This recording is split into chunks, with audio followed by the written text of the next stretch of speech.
5 o'clock. It's time to call the December 10th, 2019 Public Works Board meeting to order. Heather, could you do the roll call, please? Mr. Learer? Here. Ms. Schmidt? Here. Mr. Temperley? Here. Mr. Pickard? Here. All right, we have a mess of minutes to approve, and the July 19th, 2019 Public Work Board meetings. Let me call that up to see who was gone. Okay, we'll take a roll call vote on that to approve the minutes of July 9th, 2000. Oh, that's right. Motion to approve all the minutes. We have to do them one by one. You were gone for one of them. So Yeah. As long as you remind me which one. July 9th. Okay. Motion to approve July minutes. I'll second that. We'll do a roll call vote. And that was the one Todd was gone for? Yeah. Okay. Mr. Pickard? Aye. Mr. Learer? Aye. Ms. Schmidt? Aye. Mr. Temperley? Abstain. Motion passed 3-0 with Mr. Temperley abstaining. All right. Motion to approve August minutes. You were gone. So, You can't do that. Motion to approve August minutes. Second that. All right. Another roll call vote. You have to vote abstain because according to the minutes, you weren't there. so I can't motion to approve them even if I abstain? I'm not quite sure, but I don't think you should. Mr. Temperley? aye. Mr. Pickard? Abstain. Mr. Learer? Aye. Ms. Schmidt? Aye. September 2019 minutes. Motion to approve September 2019 minutes. Second. And this one, Ian was gone. Ms. Schmidt? Aye. Mr. Temperley? Aye. Mr. Pickard? Aye. Mr. Learer? Abstain. Motion passed 3-0. And the October 2019 minutes. I think, ooh, yeah, Ian was gone too. So, Motion to approve. Second. all right. Mr. Learer? Abstain. Ms. Schmidt? Aye. Mr. Temperley? Aye. Mr. Pickard? Aye. Motion passed 3-0. All right. Questions and public comment? I think everyone here is for agenda number 5. So we'll move on to agenda number 5. Discussion recommendation on the preliminary plat, Tyranena Point Subdivision, Parcel 246-0713-2423-003. You want to talk about this, Steve, or Brendan? Or Brandon is here, I guess, to talk. Well, we can start. All right. We've been looking at this plat for a while. The council just annexed the parcel. The, was annexed RD. They brought in this preliminary plat. It's a concept for the development of the parcel along the east edge of Mud Lake Road, just south of the intersection of A and Highway 89. It's roughly 40 lots. We can go over it a little bit more, but it's consistent with the comprehensive plan. It's consistent with our concepts for future roads, and it has adequate facilities, which is generally what we look at when we have preliminary plat. So water, sewer, street systems are capable of handling the issue. Probably the one that's the weirdest is the stormwater, and I assume as they start to develop that in the final plat, we'll get a better idea of what's going on there. But from that standpoint, we've been working on this one for a while. So Brandon, if you want to go over your memo. Yep. Should we have a motion first? Yep. It wouldn't Oh. hurt. I move Yeah. adoption of motion 1912-1 preliminary plat approval. I'll second that. All right, now we're in discussion.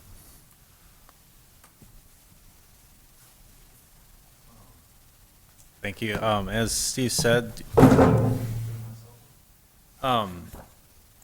this preliminary plat was kind of a product of a number of meetings with city staff and Corey from Loose Homes and other people as well that kind of arrive at this general concept. There are definitely going to be some challenges with the grading and the water system in particular may need some additional infrastructure that's kind of unusual for the city. But in general, I think, as Steve said, that there are adequate facilities to serve this. Sanitary sewer will be extended to the intersection of County Highway A just north of this plat next spring with the Highway 89 project, as will water main, so they'll be just north of here and ready to extend down to this area. And that extension will happen as part of reconstruction and kind of widening to a city standard of Mud Lake Road, which at least part of that would need to be done to reach that first intersection with Tyranena Terrace, the most northern intersection there.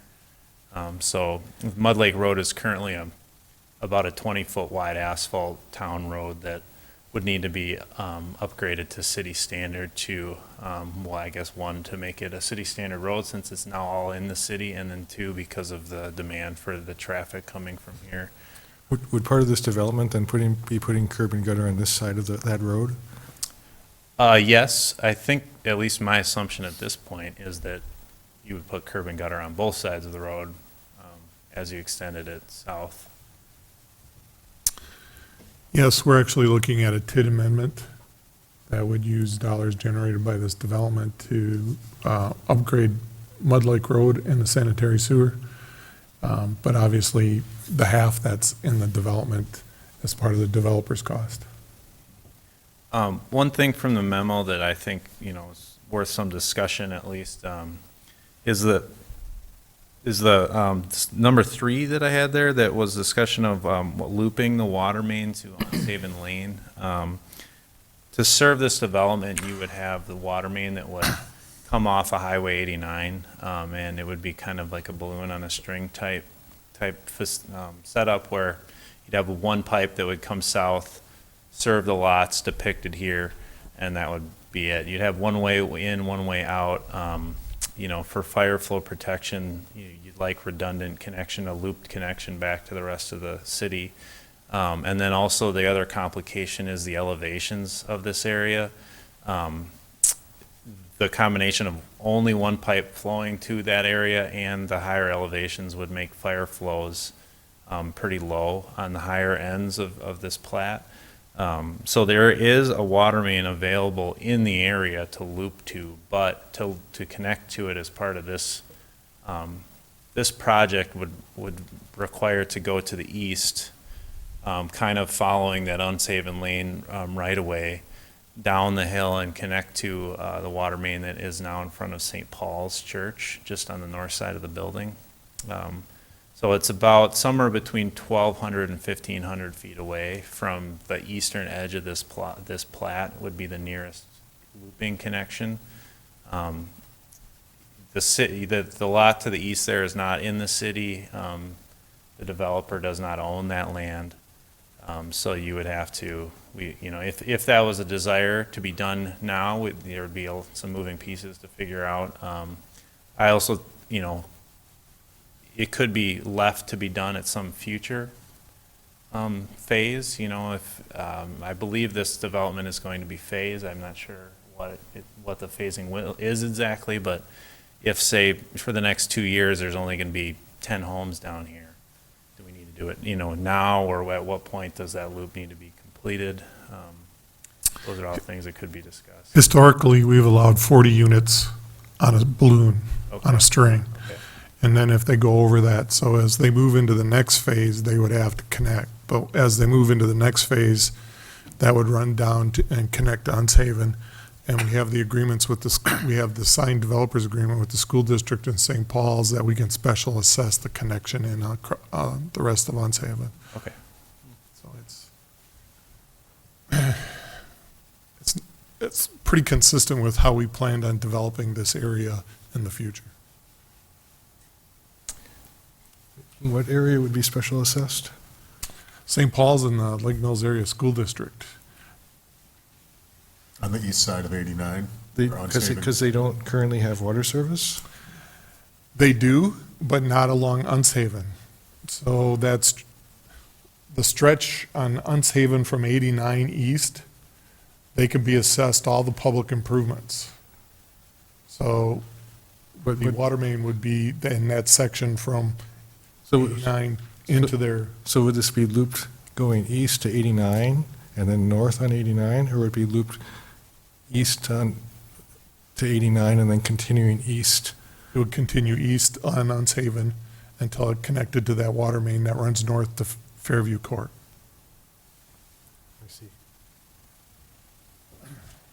Eventually, I imagine it would come down 89, but at this point, we haven't planned on it. It's a shorter run into that, and it gives us a larger, Service area. yes, and a larger main. The one that runs down to service St. Paul's is a big main. It would also, if you loop back up to 89, you'd kind of be creating just a big loop connected to the same spot versus going over to St. Paul's, you're connecting to like a whole separate section of the city. It's closer to the water tower. So, all around better connection point. When you do the loop part, how do you maintain that above 35 PSI that you were talking about? Well, there's a couple ways. You can have individual booster systems for each individual home. The DNR, well, the NR code only allows 10 of those for like a certain area before they make you do like a larger booster system to create a separate pressure zone within the city's water system.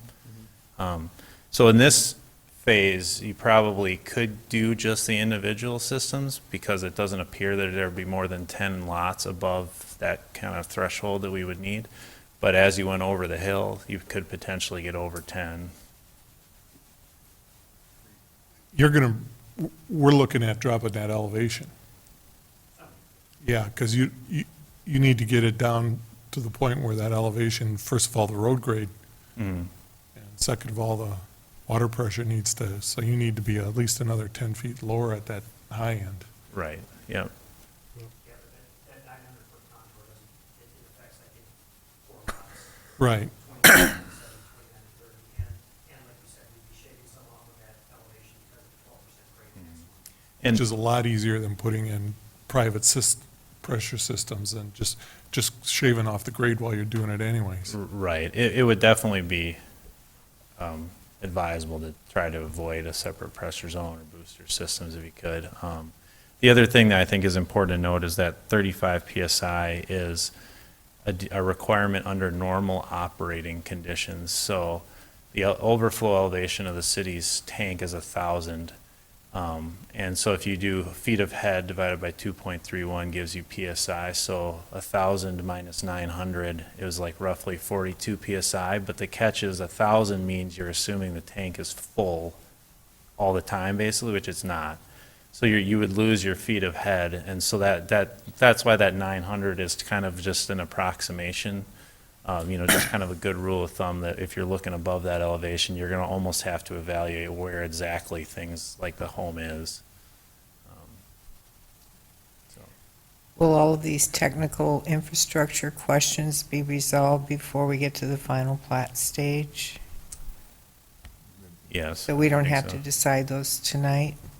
No, that has to be part of the final construction plans. And, we go through and we sit and negotiate what the city codes are and then bring them forward. But our recommendation is the general layout and the facilities are all there, and some of the road names might be better changed, but the concept works. The water tower or the pressure in the homes isn't the only issue related to grade. The street grade going up Right. that hill is pretty steep too, so Right. dropping that grade in that area for those homes in the road is going to be necessary and part of the discussion. We have a pretty good idea how the water and sewer and the electric is going to run through there. That's not a big deal. The electrical will be in the backyards along with the cable and the telephone, and water and sewer will be in the front yards or in the front public right-of-way, consistent with all our other developments. So it's stormwater will be in the public right of way. It'll run to a detention basin on the north end there. A little bit of question about where that detention basin will drain to. But that's a question that even the state highway has refused to deal with, so we'll have to think about that a little bit. Is there a fee in lieu of parkland, or is there going to be a parkland area set aside in here? Well, we'll discuss that at Parks Board, or not at Parks Board, but at Plan Commission, but Brandon's, or Dustin's memo, I don't know if you have that or not, has that discussion.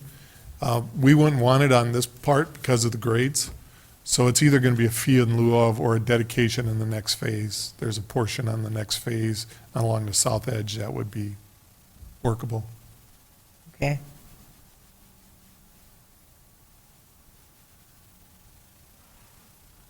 This is probably more of a plan commission or even a county thing, but there's going to be a lot of driveways coming off onto Mud Lake Road here, right? Mud Lake Road is a city road now. And it's not collector, it's just a local. So it's just like any other city street. So having driveways on it is not an issue. To me, a road that keeps on going like that is more of a collector than a, Mud Lake Road turns and ties in again at Highway 89 so it's not a real substantial, there's a state park on it. but it still doesn't have substantial traffic volumes. Yeah, but So, and, does a collector have substantial traffic? well, What's your definition? when we're looking at collectors and arterials, most of the streets in there have, the only ones that don't are arterials, because look at Brewster, it's a collector. Brewster has driveways all the way up and down it. Now, an arterial would be Main Street, Lake Street, American Way, All right. Brookstone. Yeah. But even Brookstone has driveways on it, but American Way does not. So there are certain streets that we've tried to, as we develop, the old portion of the city, those main arterials have driveways all over them. But as we developed further out, we're trying to reduce that. CP Avenue, we've tried to reduce the number of driveways on, and that's an arterial. But collectors, the one here that we would be concerned about would be Unshaven Road, because that's going to be County Highway A. And so we would look at that one and say, okay, that one we prefer not to have a lot of driveways on. But Mud Lake Road, no, we discussed that quite a bit and said, no, the main collector in this area is going to be County Highway A or Unshaven Road. Like two questions. One of them is relatively dumb and just inexperienced, but the other one is more specific to why you were worried about it. What's the difference? Why do we have to differentiate between what's an arterial road versus a collector? Does it matter, or is it just kind of like how we just talk through it? There are certain features to each one of those roads that we try and do. So collectors and locals are 66 feet or less. So it's more. Arterials go 80 to 100 feet. And then the design concepts, we'd look at, 42 to 48 feet widths on collectors or on arterials. The other ones we're looking at 38 feet. Then the discussion that we just had, driveways or no driveways. That's more of a rule of thumb, though. It's not like any mandate, or is it? We stick to it pretty tight. There are reasons why we would vary it. If you look at American Way in Brookstone, where that detention basin was, they had an unusually long street where they couldn't get driveways off to a side street. So that there are like 3 driveways that do access that street. And Highway B going east, the whole East Mills estate doesn't have houses, driveways. It has Yeah. houses there, but the driveways are accessed off that street. Not on this. But further in, just the next, up the street, there are driveways all over it. So what we try and do is, it's a new design feature that we try and incorporate where we put as fewer driveways on, because what happens in the future is those people have a hard time as those streets Busier? have more average daily traffic Busier. and become wider. Sometimes they go 3 or 4 lanes. It becomes harder and harder to get out of the driveway. So we try and plan ahead and say, okay, hopefully the fewer driveways here, the easier it is to access the road. So then if we're adjusting Mud Lake Road, it doesn't matter if we call it an arterial or a city road or a collector. Do we put in sidewalks or not put in sidewalks or We put in sidewalks on all streets. on all of them? All right. Oh, well, Except the industrial park. Even in the industrial park, we put in some sidewalks. oh, why were you worried about the roads? What were you thinking of? And Well, just that collector, the discussion we had? yeah. All right. And there is, A to the left and to the west and 89 to the east, so. Okay. And as development goes in, there'll be more east-west roads to access off of there, so. Okay. It's reasonable. And I think a part of that discussion is that the eventual plan for Unshaven Road would be to connect it with CP Avenue. And so that would make, in the short term, that section wouldn't really go a whole lot places, but eventually that's why it's being considered a collector, is because it would eventually be people, a whole new route into the south half of the city, and people would be using it pretty heavily probably. If you read the city's traffic plan, comprehensive traffic plan, County Highway G will become CP Avenue. And County Highway A, instead of coming up as Topol Street into the south end of the city, will actually start turning east and head through this development right there at this point and up and over and tie into Unshaven Road, and it will tie into CP Avenue.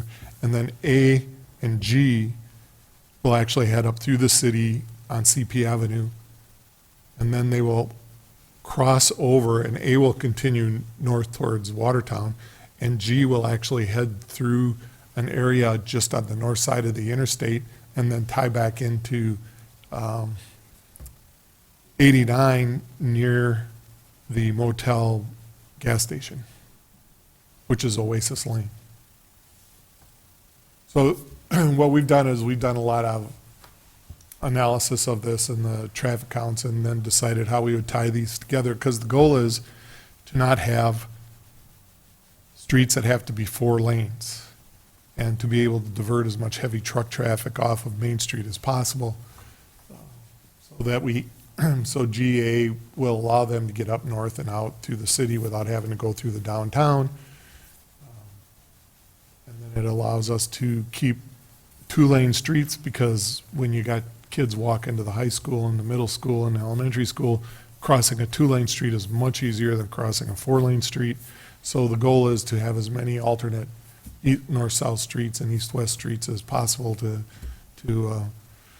keep the streets 2-lane as long as possible. I know that's what you do every day, but thanks for explaining it. It helps me out quite a bit. Thank you.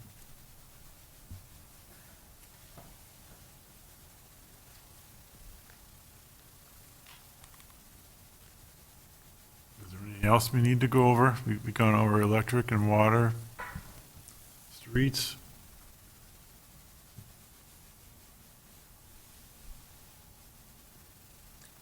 So what are we doing with our motion? I hate asking that question, but what's the purpose of the motion? Oh, it's open it up. It's just pretty much, we reviewed, it's preliminary plat.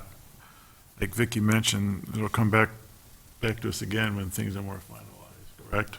What a preliminary plat does is look at it and give everybody an opportunity to review it and say, yes, it's consistent with the facilities that we have. So when we rebuilt South Main Street, one of the main goals was to get adequate facilities to the south end to be able to handle this, because when we wrote the municipal boundary agreement, we incorporated that whole south side into an agreement that says it will annex and develop in the city. So we have basically put in adequate facilities all the way down there. So it's consistent with the concept that we have adequate facilities and service to be able to take care of a new addition into the city. The plan commission would look at it and say it's consistent with our comprehensive plan, which when you look at our future land use map, that says exactly this, that it's consistent. We divide it up into certain types of commercial uses along highway, at the intersection of Highway 89A and Sandy Beach Road, that there are some multifamily units that we're looking at, and then the rest of it would be like single-family housing. So this would go R14, which is basically 10,000 square foot or larger single-family lots, which is consistent with just about every development in the city at this point.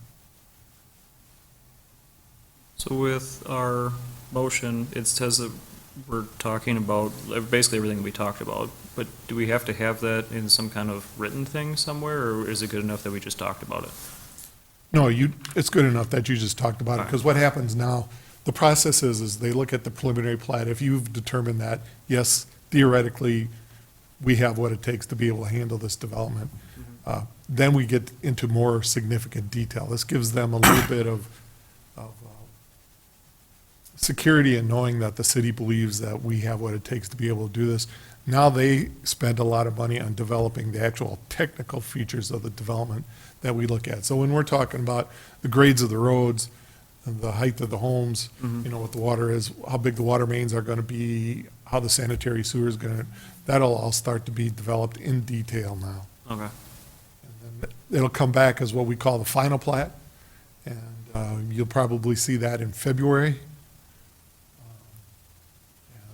Then you will have a lot more detail to go over as far as what the public infrastructure is going to look like in this development. But I have to say, it's generally very consistent with, because the city code pretty much lays it out. I mean, you're gonna have ductile iron water main. The size will vary, but it's generally gonna be 8 or 10 inches or 12. Sanitary sewer will be a certain type of plastic. You'll have manholes every so far. You're gonna have you're gonna have an urban cross-section, so you're gonna have curb and gutter with sidewalks. And your stormwater will have to meet a certain set of features. So you have a pretty good idea what's there. If you know what's in the code, you can look at it. You can see if there's some variance in it for some reason, then you go, well, you know, why is this varying? And then they have to explain. But generally, you know, by that time, we figured out what the issues are and why they're there, and there'll be in a memo that Brandon will provide her.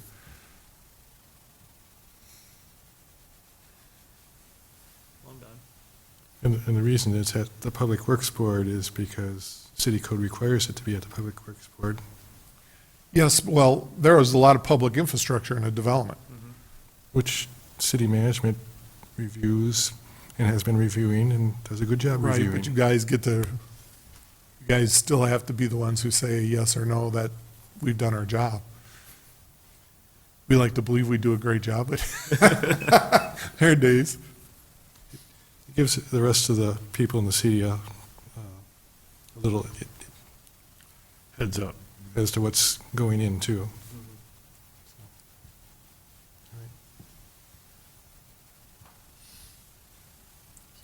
It's pretty much standard. And it wasn't a secret that part of South Main was extending services. There have been some changes, and, you know, like I called the state and they were like, the city doesn't submit preliminary plats to us anymore. The surveyor does if he hits certain qualifications, and we want it to come from the surveyor. So if your code says that you're doing it, you need to let your surveyor know he has to do it. And only if it hits certain categories, so. There have been changes in state statutes over the years, but a lot of this that we have in our code just follows state statute. They kind of tell us how many days we have to get it out. They kind of tell us how friendly we have to be to developers and that type of stuff. And also the boundary agreement is how many years old now? 18? 18. So that's not a secret that the city is going to go that far south, so. And the comprehensive plan is incorporated. You know, you read the future land use map and it's all in there. All right, any more questions, comments? All right, we have an outstanding motion, so Heather, you can take the roll call. Mr. Picard? Aye. Mr. Lerer? Aye. Ms. Schmidt? Aye. Mr. Temperley? Aye. Motion passed 4-0. Item 6, recommendations for future agendas. I don't have any. Vicky, Mark, Ian, Steve, anybody? I know January might be the water rate, because there is some interesting information coming back from PSC. And then February will be the final plat. So, All right. Okay. Well, I'll adjourn the meeting.